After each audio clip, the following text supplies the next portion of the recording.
I've got an itch I can't scratch, I'm missing a piece that completes a whole part of me, an open wound scar to see. Part 1. You will hear a woman talking on the telephone to a man about a car he is selling. First, you have some time to look at questions 1 to 4.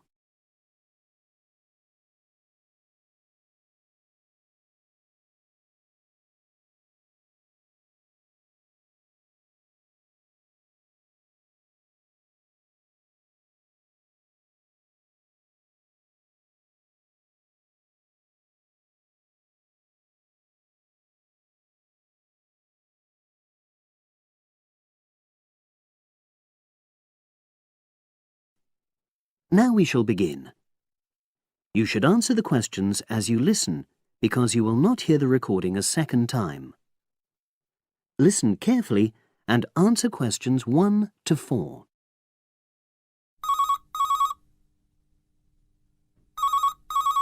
Hello, Brian Park speaking. Oh, hello. I'm calling about the advert in the paper. For the car? Yes, the Mini you've got advertised for sale. Oh, yes. I just wanted to find out a bit more information. Of course. What would you like to know? It's my brother who's interested, actually, but he's not in today, so he asked me to call you. Fine. Great, thanks. So, it's a Mini, Yep. and how old is it? Just coming up to 13 years old. And I seem to remember from the ad that it's grey. That's it. Doesn't show the dirt. Absolutely. Anyway, the colour shouldn't be a problem for Jeff. You know, the important thing is the quality. Yes, of course. And what about mileage? With it being pretty old, it's probably over 100,000? Actually, it's 40,000 less than that. 62,000 on the clock. Great! I remember now. I'm confusing it with another ad I was looking at. Right. Pleasant surprise then. Yeah. Have you been the only owner, or was there a previous one? I'm the second one. Before, it was owned by a teacher who was a very careful driver. Didn't have any accidents. Very good. And what about you? What do you tend to use it for? I haven't used it all that much, mostly for shopping. You know the sort of thing. So not much wear and tear. I'll make a note of that. I know Jeff wanted me to check that. Right. Before you hear the rest of the conversation, you have some time to look at questions 5 to 10.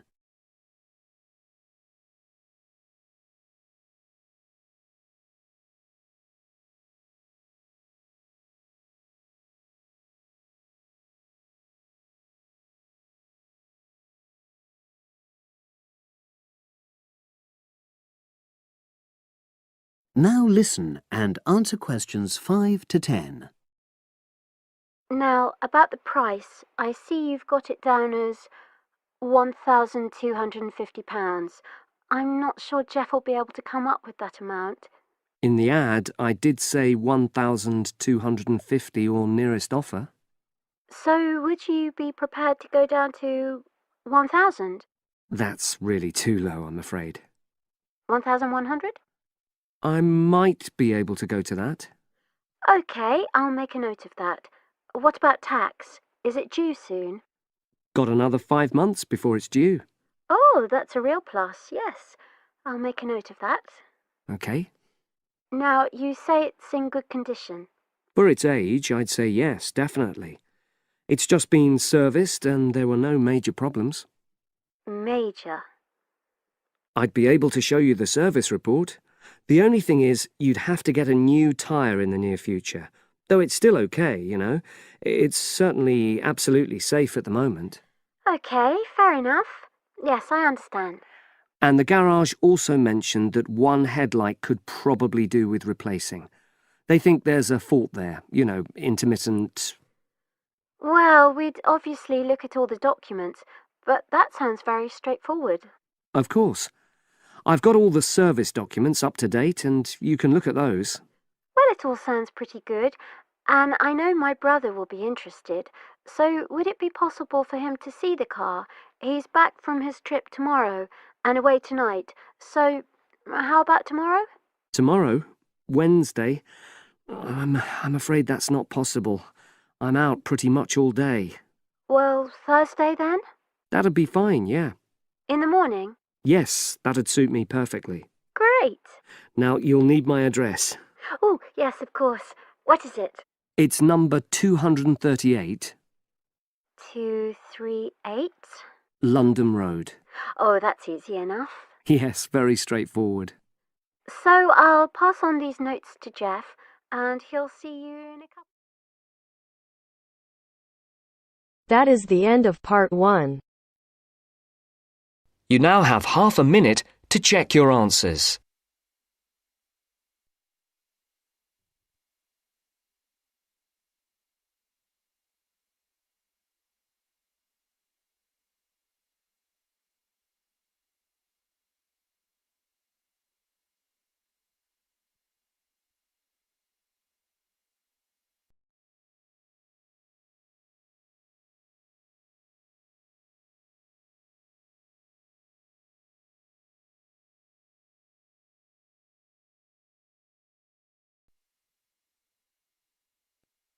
Now turns to part 2. Part 2. You'll hear a tutor and 2 students discussing modern European writers. First, you have some time to look at questions 11 to 16.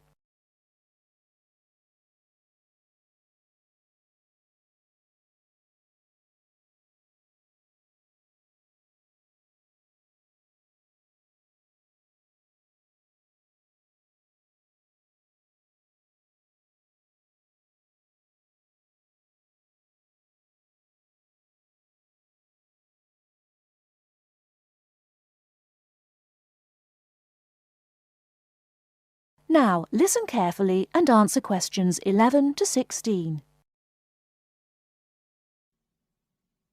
Okay, so to continue our look at modern European writers who have focused on the future in their work, today we're talking about H.G. Wells. Last week, I asked you both to do some background research on Wells, which we're going to discuss now. Gitanjali, tell us about H.G. Wells. Right. So, H.G. Wells was a hugely successful British science fiction writer, writing at the end of the 19th and the start of the 20th century, and much of his work focused on predicting the future. Jason, do you think Wells was just using the future as a narrative device in his fiction? No. He really believed we can predict the future. In fact, he gave a speech at the Royal Institution in London in 1902 called The Discovery of the Future. And the point he was making was that by looking at what you know about the present and about science, it's quite possible to predict the future. Indeed. Gitanjali, do you think Wells was always optimistic in his predictions? Not at all. In fact, he varied in his predictions from being extremely pessimistic about the future to being optimistic. Interestingly, one theory I read links the attitude in Wells's work to his own health. When he was writing The Time Machine, which was published in 1895, he'd just been diagnosed with an incurable fatal disease. Not surprisingly, the book is very pessimistic, being about a dystopia in the future, a long time in the future, the year 802-701 in fact, where there are 2 races on Earth, the Morlocks and the Eloi, and the Morlocks actually eat the Eloi. I thought it was interesting, though, that it was H.G. Wells who actually came up with the phrase time machine. So despite being pessimistic, the work has had a lasting effect on our culture. Right. After The Time Machine, though, H.G. Wells didn't die, of course, and his recovery might be why he began to be a bit more optimistic about the future. So that brings us to his first utopia, Anticipations. Jason, tell us about that. Well, Anticipations, or to give it its full title, Anticipations of the Reaction of the Mechanical and Scientific Progress upon Human Life and Scientific Thought, was published in 1901 and was set in the New Republic of the year 2000. Some of the things Wells predicts are fairly close to our reality today, including 24-hour news, global telecommunications, and even a European Union. We'll come back to the accuracy of Wells's predictions a little later. Gitanjali, how was Wells's work received at the time? Well, although Wells was extremely successful, not everyone respected his work or his predictions. Another well-known science fiction writer, Jules Verne, viciously attacked him for works such as The First Man in the Moon, which Verne argued weren't rooted in scientific fact at all. That's right. Now, Wells wrote a number of other utopian visions of the future. Jason? Yes, in A Modern Utopia, published in 1905, his vision was of a world where there's no private property, where everyone has access to wonderful healthcare, and interestingly, where everyone's personal information is stored on cards in a central database outside Paris. Apart from the healthcare, I'm not sure everyone today would see that as a positive view of the future. Neither am I. And, on a similar note, Wells strongly believed in population control and in The Shape of Things to Come, which was published in 1933, he sees and supports a world where the population is kept at 2 billion. Once again, I'm not sure most people today would necessarily see that as a good thing. Before you hear the rest of the talk, you have some time to look at questions 17 to 20.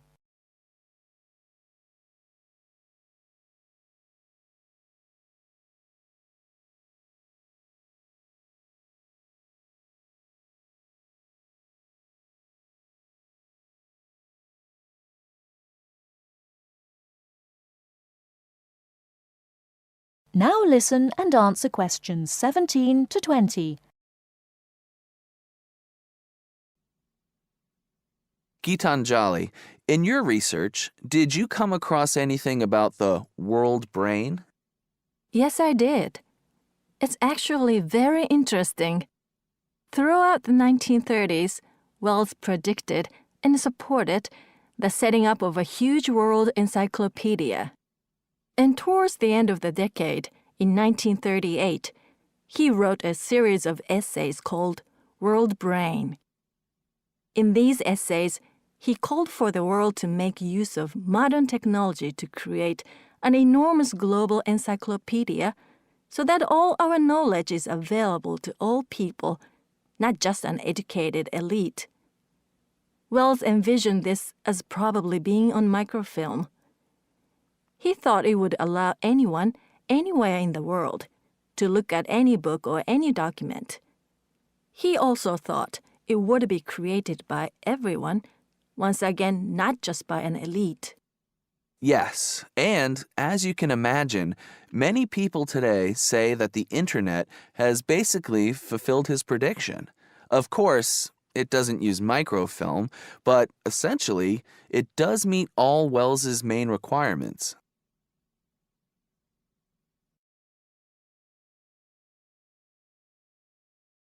That is the end of part 2. You now have half a minute to check your answers.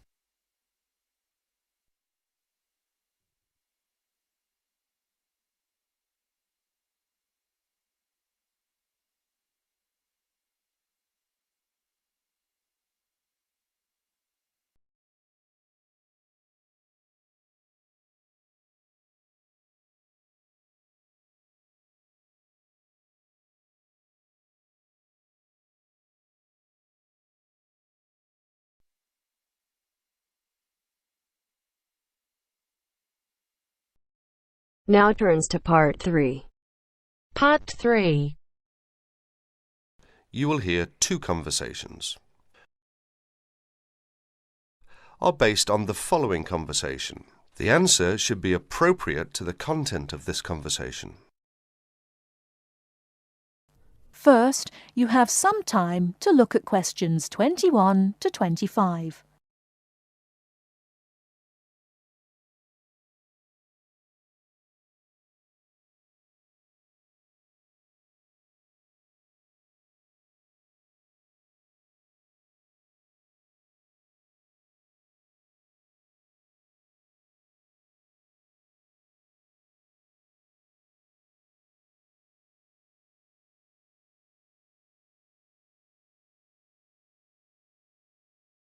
Now listen carefully and answer questions 21 to 25. Oh, hi Dave. Long time no see. Hi, Maria. I just settled down. I thought I'd drop by. Come on in, take a seat. Would you like anything to drink? I have Sprite and orange juice. Sprite would be fine. Oh, so how have you been? Oh, not bad. And you? Oh, I'm doing okay, but school has been really busy these days, and I haven't had time to relax. By the way, what's your major? Hotel management. Well, what do you want to do once you graduate? I haven't decided for sure, but I think I'd like to work for a hotel or travel agency in this area. How about you? Well, when I first started college, I wanted to major in French, but I realised I might have a hard time finding a job using the language, so I changed my major to computer science. With the right skills, landing a job in the computer industry shouldn't be too difficult. So, do you have a part-time job to support yourself through school? Well, fortunately for me, I received a 4-year academic scholarship that pays for all of my tuition and books. Wow, that's great. Yeah, how about you? Are you working your way through school? Yeah, I work 3 times a week at a restaurant near campus. Oh, what do you do there? I'm a cook. How do you like your job? It's okay. The other workers are friendly and the pay isn't bad. Before you hear the rest of the talk, you have some time to look at questions 26 to 30.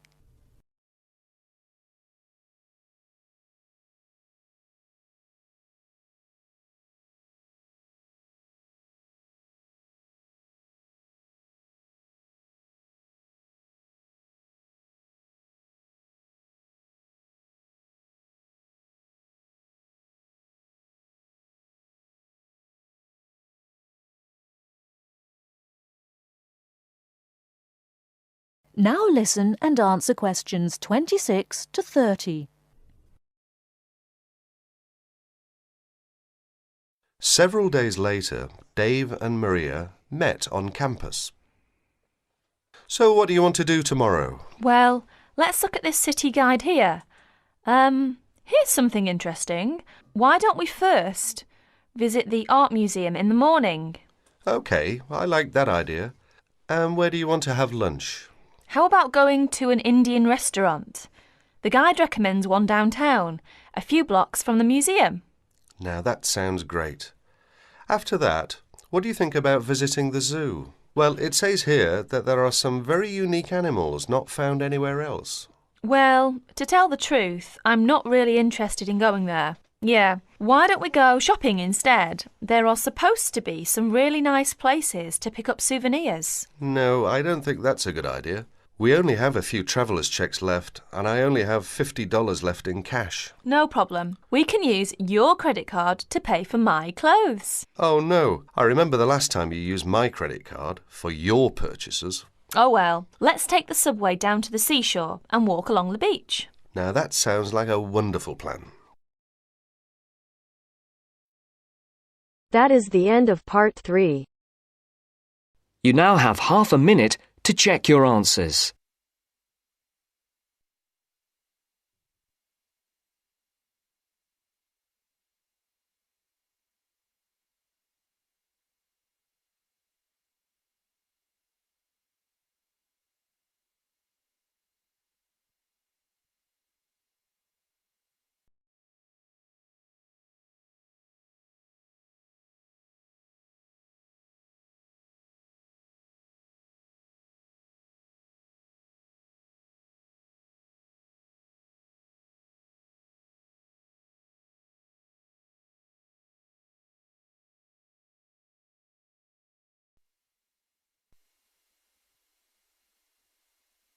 Now turns to part 4. Part 4. Hear an extract from a talk given by a lecturer from Management Department of a university on the topic Job Satisfaction. First, you have some time to look at questions 31 to 40.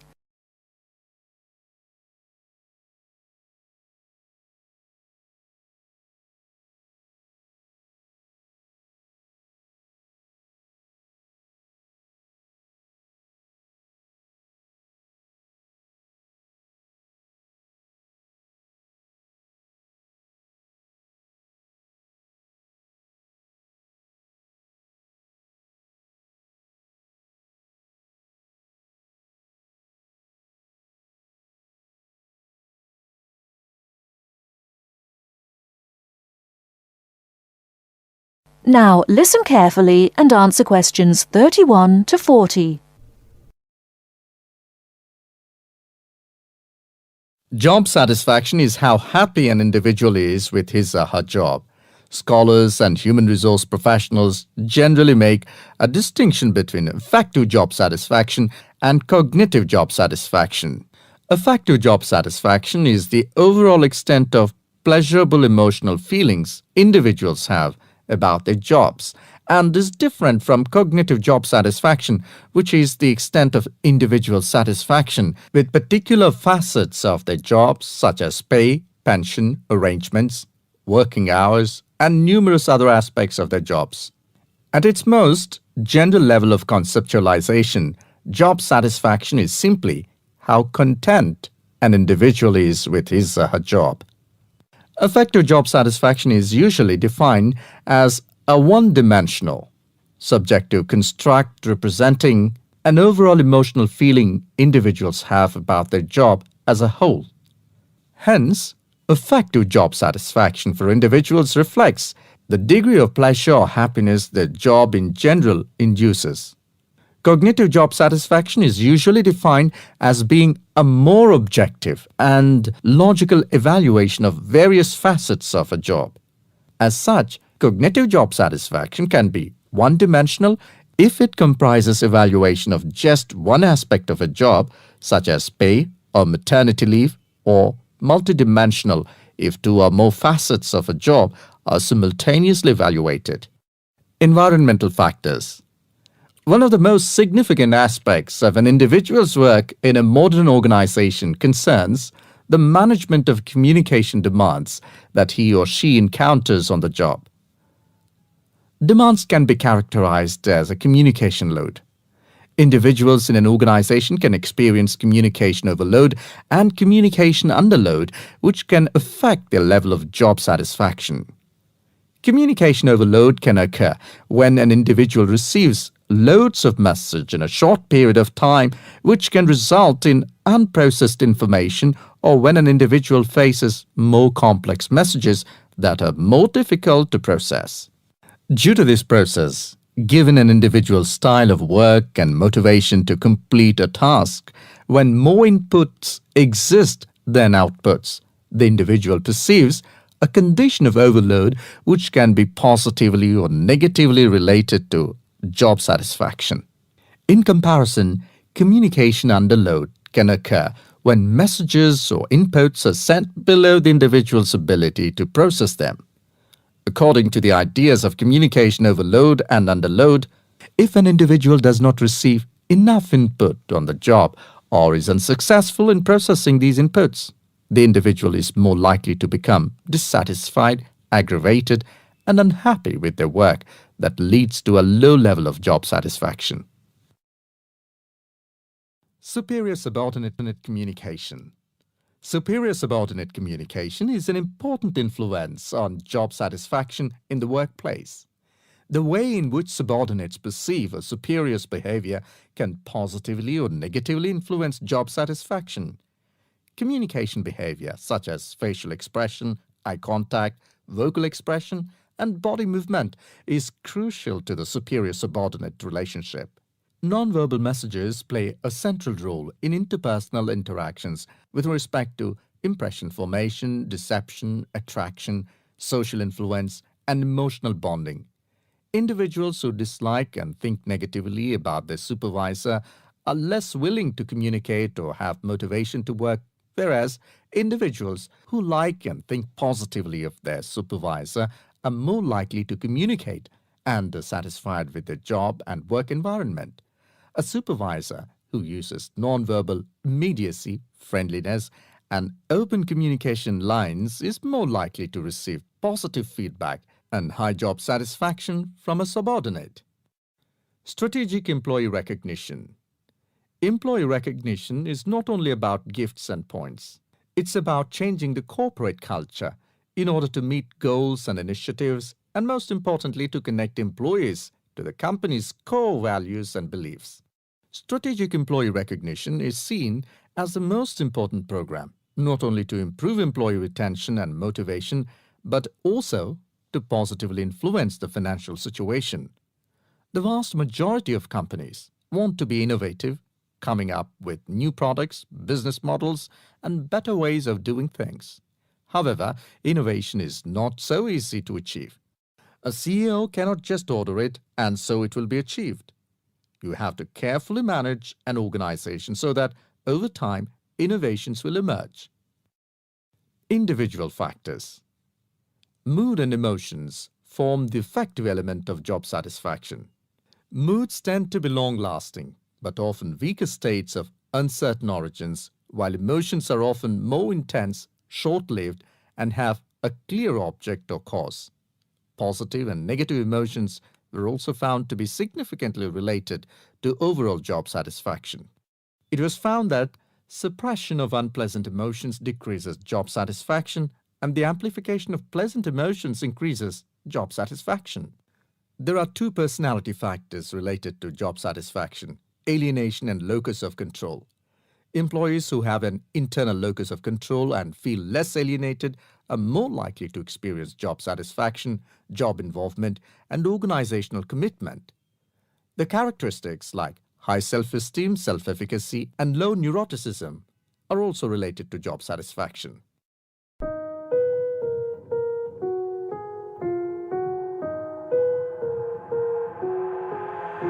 I've got an itch I can't scratch, I'm missing a piece that completes a whole part of me, an open wound scar to see. Everybody come here, gather round, welcome to the freak show, the best in town. This is today's statement. Information technology is changing many aspects of our lives and now dominates our home, leisure and work activities. To what extent do the benefits of information technology outweigh the disadvantages? And whether advantages are many more as compared to disadvantages, or disadvantages are many more as compared to advantages. So let's see. This is how I have written introduction.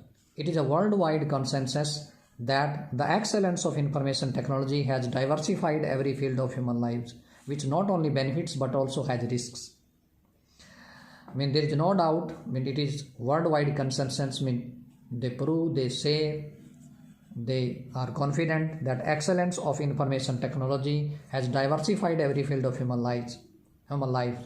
Diversified means diversification of human lives in every field, which not only benefits but also has risks. And it has not only benefits but it has certain risks as well, some threats as well. Even though there are criticism about the effectiveness of information technology, the advantages outweigh the disadvantages of this noble concept. Even though there are criticism about the effectiveness of information technology, although some people consider that information technology is not as effective as it has been said, the advantages outweigh the disadvantages of this noble concept. But I think there are so many advantages of using information technology, IT, as compared to its disadvantages. So this is how I have written main body paragraph 1. IT reveals its dark side when used with inappropriate methods. There should be a proper method to use technology, otherwise it can create problem. Online sources of intelligence can be time consuming and it can take a lot of time if people solely use it for leisure activities. If people use information technology for leisure activities, for free time activities, for spare activities. Sometimes such usage can cause them to neglect the deadlines. Sometimes we can say such usage can cause them to neglect the deadline. To neglect means they ignore the deadline or the time they have given to do the task on time, which result in anything but working productivity. Okay. Furthermore, not all online resources can be trustworthy. There is another point, that all online resources are not trustworthy. We cannot believe them. They are not trustworthy. We cannot trust them, it means. And people who let IT play an integral role in their lives can receive unpleasant consequences. And people who are dependent on IT, information technology a lot, they have to face some unpleasant consequences or effects because of this choice. This can be exemplified through the fact that many people are used to utilizing technological devices even with extremely normal tasks. Yes, and this is example to prove that many people are used to utilizing people use technological devices for extremely normal tasks as well, which is not good thing. This is how I have written main body paragraph 2. Although the disadvantages are obvious, there are so many disadvantages we have discussed about in first paragraph. IT has also shed light on advancement of human beings through their inventions. It has highlighted, information technology has highlighted and shown that we have made a lot of progress. Human beings have made a lot of progress. It is obvious to see a vacuum machine at your home. We can see vacuum machine at home also working properly after being programmed for only once. And if it is programmed only once, we can see working it properly. The updates of game consoles or online versions of interacting games also provide people with a variety of approaches to relax. There are so many games, online games or version of interacting games also, which provides a lot of opportunities to make them relax. They play these games and they feel relaxed. Furthermore, the work of people has also been automated with a high level of precision thanks to the support of IT. This is that thanks to the IT, information technology, support of information technology, with the help of information technology, that we have come forward to find a high level of precision, exact what is going to happen, what is going to exact happen, we get to know about using technology. This example makes a contribution in proving that the emergence of information technology administers every aspect of life and helps make it better. And there is no doubt there are so many advantages of information technology and it helps us make our life better. If it hadn't been for the improvement of access to information technology, if there was no information technology, if there was no improvement in the access of information technology to human being, the lives of mortal wouldn't have been this triumphant. So it would be difficult to get triumphant on mortal, to get victory on the